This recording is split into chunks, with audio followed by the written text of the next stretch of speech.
Hello and welcome to this DraftKings preview. Today we're going to be taking a look at all the games that are occurring on the 20th of July. So that would be the Brighton versus Newcastle game, the Wolves versus Crystal Palace game, and the Everton versus Sheffield United game.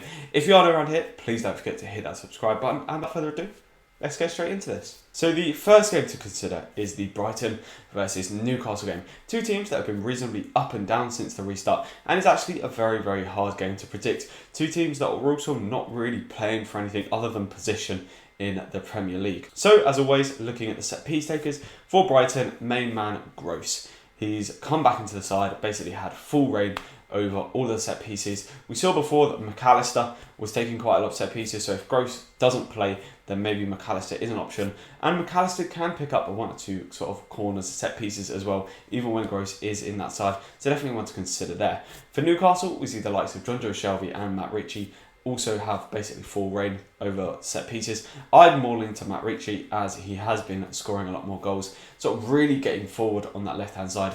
And he's kind of, they have him as a defender, but he really is a midfielder. Actually, he was a midfielder on DraftKings, and now he's actually moved into the midfield on DraftKings.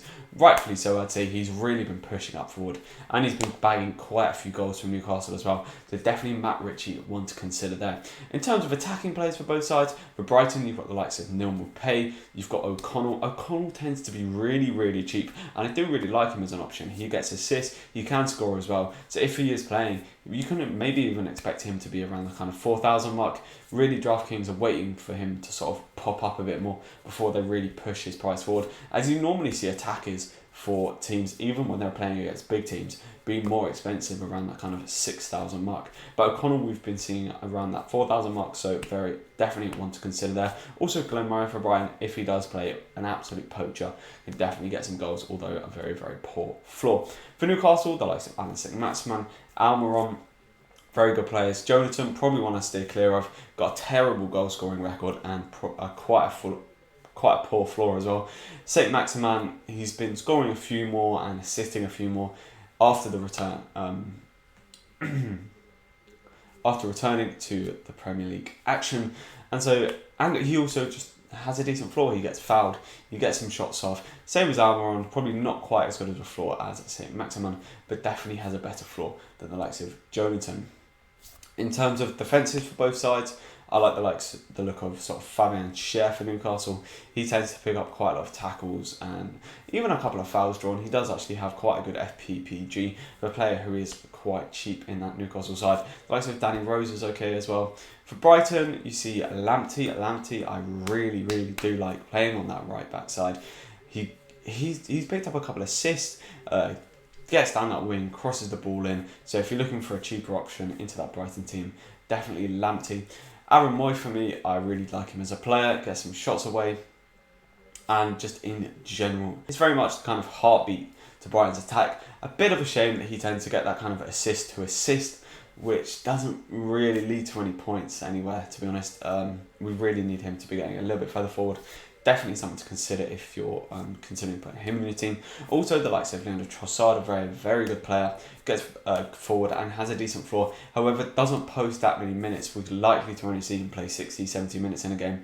So that's definitely something to consider if you're thinking about putting him into your team. So the next game to consider, Sheffield United versus Everton. In terms of set piece taking on this one, we've got the likes of Oliver Norwood and Fleck, both as mentioned before. Fleck taking them sort of right-sided lefting in swinging corners, and Norwood taking them sort of left-sided in swinging corners.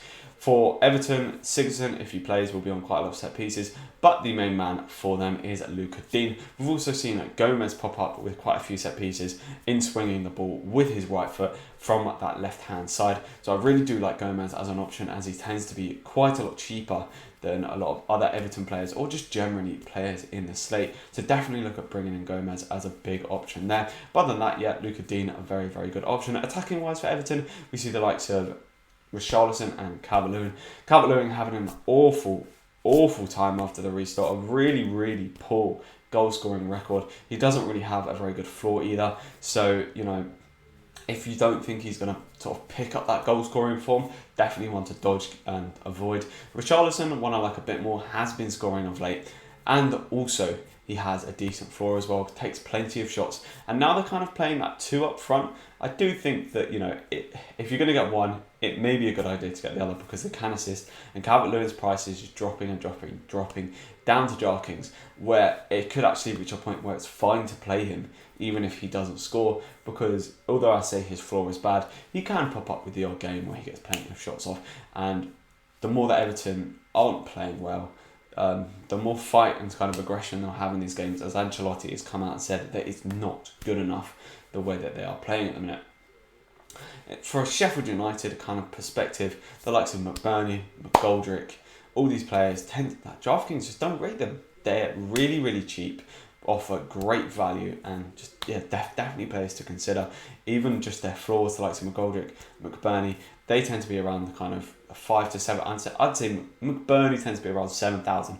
McGoldrick, I've seen him down at 4,000. I actually had him in a team when he scored a brace, and I mean for 4,000, that is just insane value in a player. Defensive wise, as always with Sheffield United, we're considering the defence because they play that kind of overlapping centre-back style of play with the likes of O'Connell and Basham bombing down those wings, getting crosses and getting shots in.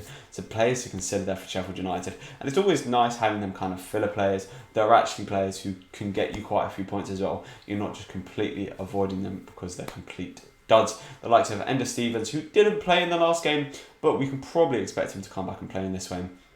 And the likes of George Baldock as well, who gets bombing down that right hand side. In terms of goalkeepers, Pickford and Dean Henderson both do like save points. However, in this game, you're just kind of predicting who's going to win. Sheffield United might nick it sort of on stats per this season. You'd probably go for Sheffield United. Who has more to play for? Definitely Sheffield United. They're still looking at the kind of European spots. Although Everton will, they have some fight in them at the minute with what Ancelotti's been saying. So it could be quite a tight match.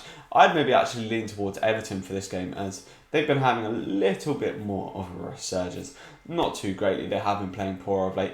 So maybe you think that Sheffield United are going to win. But yeah, I think goalkeepers could be quite good options in this one.